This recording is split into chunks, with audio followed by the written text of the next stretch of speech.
Assalamualaikum warahmatullahi wabarakatuh. La ilaha illallah al-malikul haqqul mubin. Wa ashhadu anna Muhammadan abduhu wa rasuluh al-mab'utsu rahmatan lil alamin. Allahumma salli ala sayyidina Muhammadin wa ala alihi wa sahbihi ajma'in. Amma ba'du fa ya ma'asyiral muslimin. Usikum wa iyaya bitaqwallah. Faqala Allah Ta'ala: Ya ayyuhalladzina amanu taqullaha haqqa tuqatih wa la tamutunna illa wa antum muslimun. Wahai orang-orang yang beriman, bertakwalah kamu kepada Allah yang sepenuhnya. Jangan bertakwa hanya dengan setengah hati. Jangan bertakwa kepada Allah dengan memilih-milih mana yang cocok untuk dirinya dan tidak. Wala tamutunna illa wa antum muslimun. Dan jangan sekali-kali kamu mati kecuali kamu telah menjadi muslim yang benar. Itulah firman Allah yang paling sering disampaikan oleh Rasulullah dalam setiap ceramah dan khutbahnya. Para jamaah sekalian, pada siang hari ini saya akan menyampaikan surah Al-Maidah ayat 87 dan 88. Ya ayyuhalladzina amanu la tuharrimu thayyibati ma ahallallahu lakum wa la ta'tadu. Innallaha la yuhibbul mu'tadin. Wahai orang-orang yang beriman, janganlah kamu mengharamkan semua yang halal, semua hal yang telah dihalalkan oleh Allah untuk kamu. Wala ta'tadu, dan jangan melampaui batas. Sungguh Allah tidak suka kepada orang-orang yang melampaui batas. Wa kulu mimma razaqakumullahu halalan thayyiba. Makanlah semua yang halal dan baik yang sudah diberikan Allah kepadamu. Wattaqullaha alladzi antum bihi mu'minun. Bertakwalah kamu kepada Allah yang kamu beriman kepadanya. Saudara-saudara kaum muslimin, pada saat ayat ini turun, banyak tempat ibadah khusus yang dibangun oleh rahib-rahib Kristen, bahkan di pegunungan dan di gua-gua pegunungan.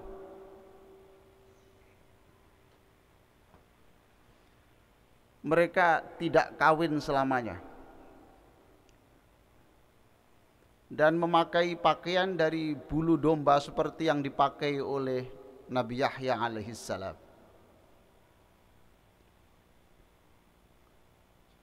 Satu di antara rahib-rahib yang hidup seperti itu, meninggalkan kenikmatan dunia, fokus hanya untuk Tuhan mereka. Satu di antara mereka adalah rahib Bukhairah. Inilah pendeta yang dijumpai oleh Rasulullah sallallahu alaihi wasallam pada waktu kecil. Muhammad kecil pada usia 12 tahun. Yang diajak pamannya ke Syria. Lalu bertemu dengan rahib ini dan dikatakan, rahib ini berkata kepada pamannya, Muhammad kecil ini, di wajahnya anak ini ada tanda-tanda kenabian. Anak ini akan menjadi nabi.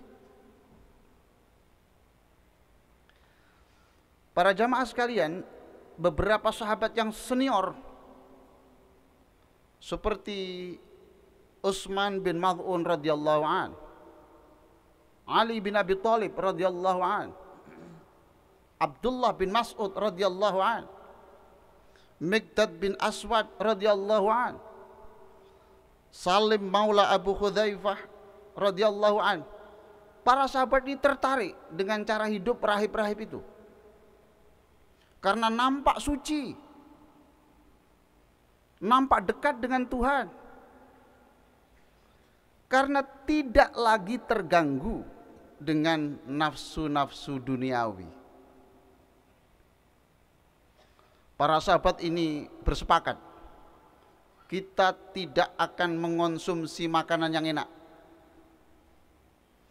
Kita berjanji, semua berjanji, nanti malam dan setiap malam kita hanya sholat, tidak perlu berhubungan dengan istri, supaya fokus kepada Allah. Cara hidup seperti ini diikuti oleh sahabat-sahabat yang lebih junior. Dan kemudian mereka berkata, antara lain sumpah mereka, saya tidak akan makan daging, sebab setiap saya makan daging, nafsu birahi saya dengan wanita itu bertambah. Yang kedua, saya bersumpah tidak akan tidur di kasur yang empuk, saya cari yang kasar-kasar saja, sebab supaya saya tidak hanyut di dalam kenikmatan tidur.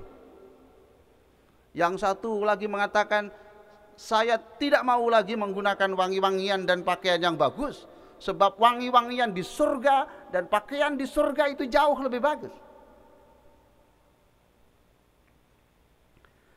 Hadirin sekalian, tidak tanggung-tanggung,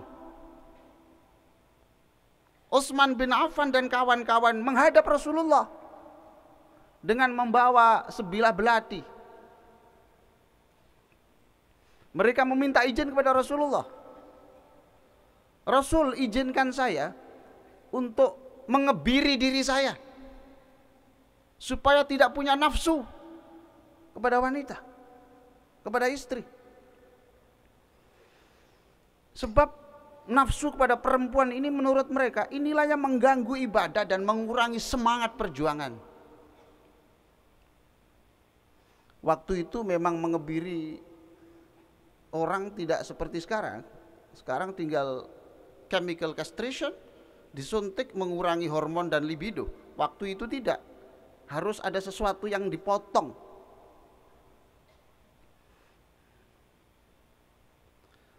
Nabi diam saja mendengar semangat mereka ini, diam saja. Rasul tidak bisa menjawab,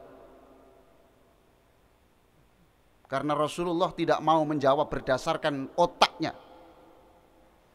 apalagi berdasarkan nafsunya. Wa ma yantiqu 'anil hawa in huwa illa wahyu yuha.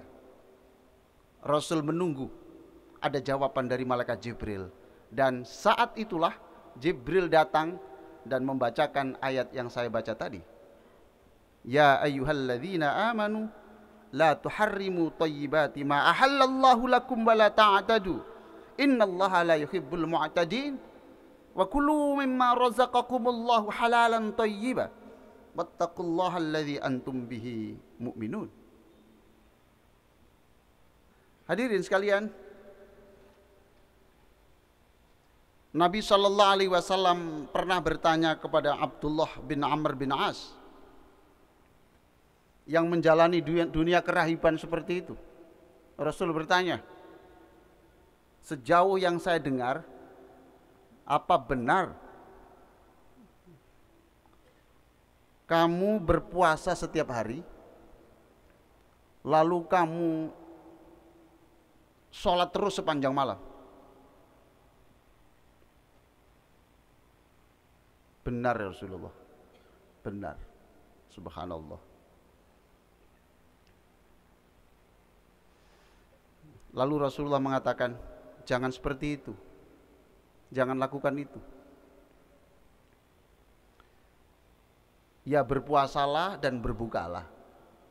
Puasa sekarang dan lain hari berbuka, begitu. Ya sholatlah, ya tidurlah.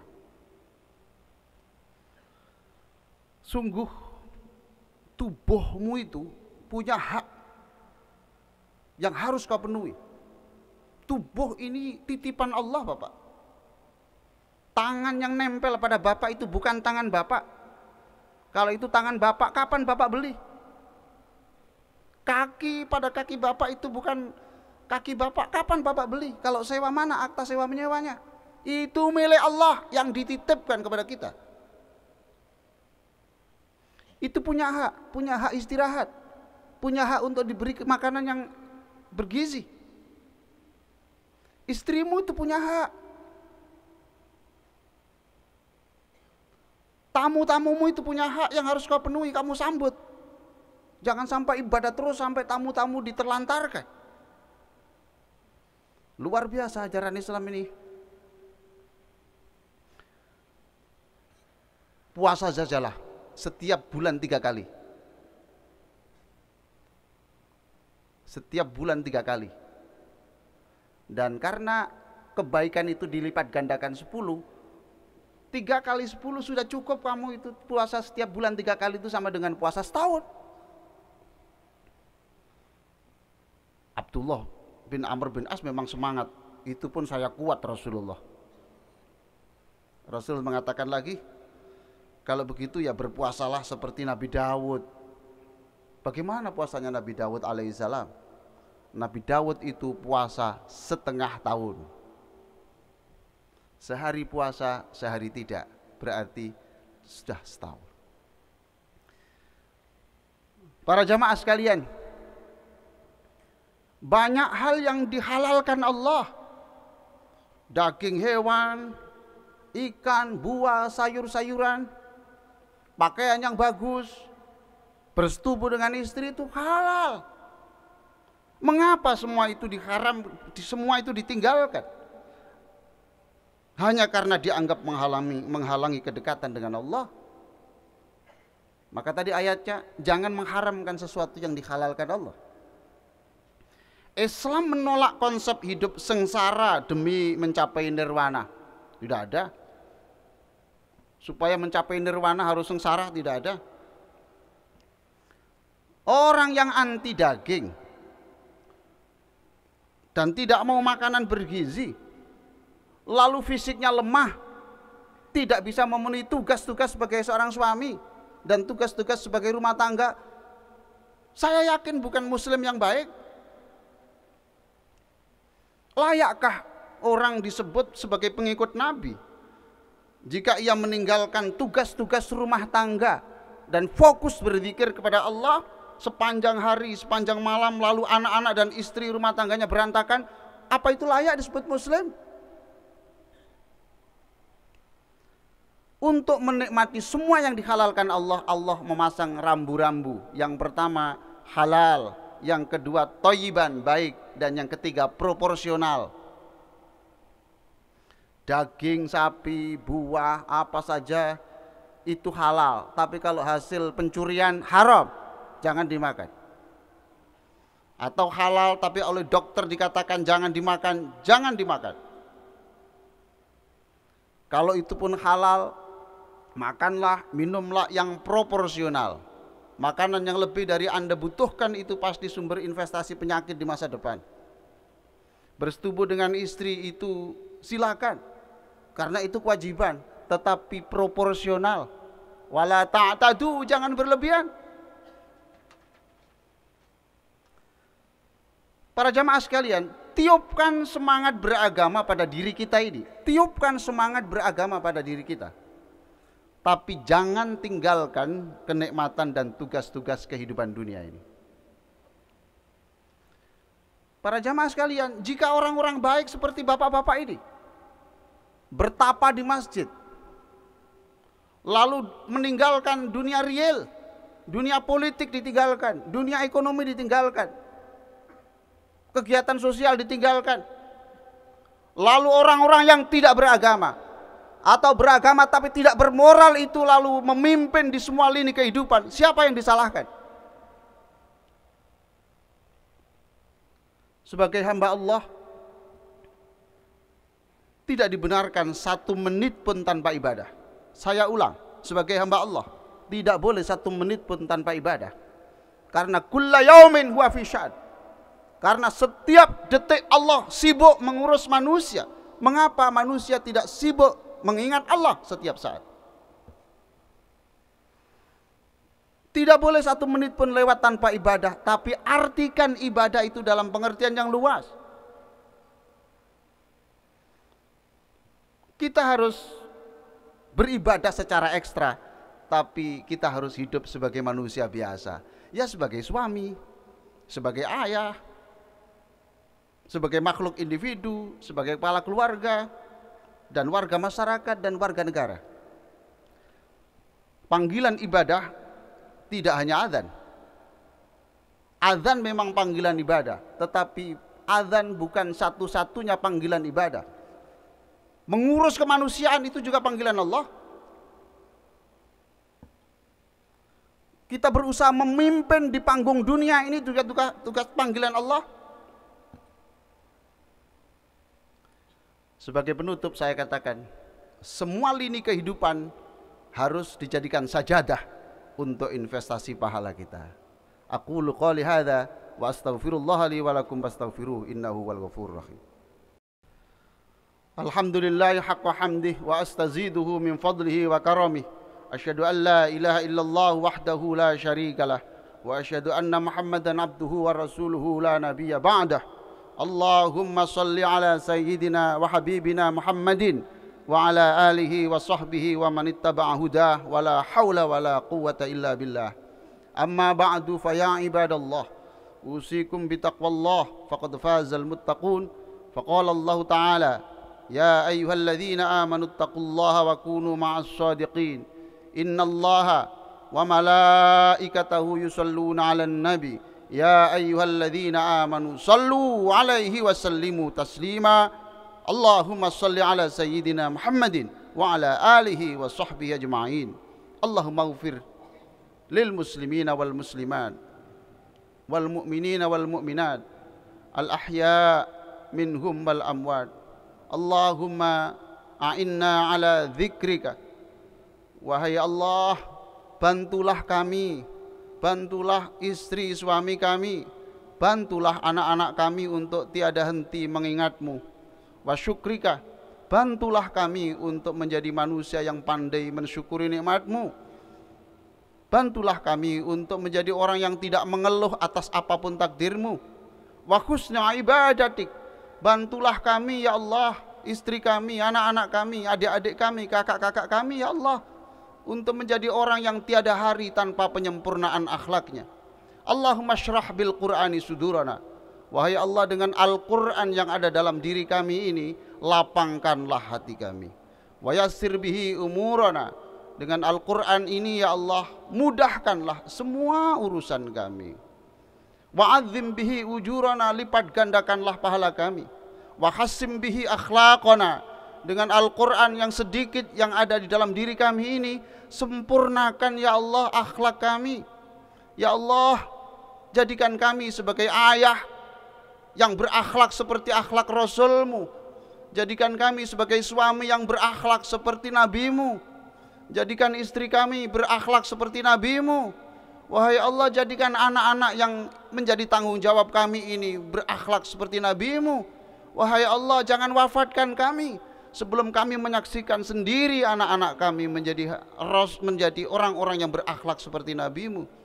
Rabbana atina fid dunya hasanah wa fil akhirati hasanah wa qina adzabannar. Ibadallah, innallaha ya'muru bil 'adli wal ihsan wa ita'i dzil qurba wa yanha 'anil fahsya'i wal munkari wal baghi. Ya'idzukum la'allakum tadhakkarun. Fadhkurullahal 'azima yadhkurkum washkuruhu 'ala ni'amihi yazidkum. Waladzikrullahi akbar wallahu ya'lamu ma tasna'un.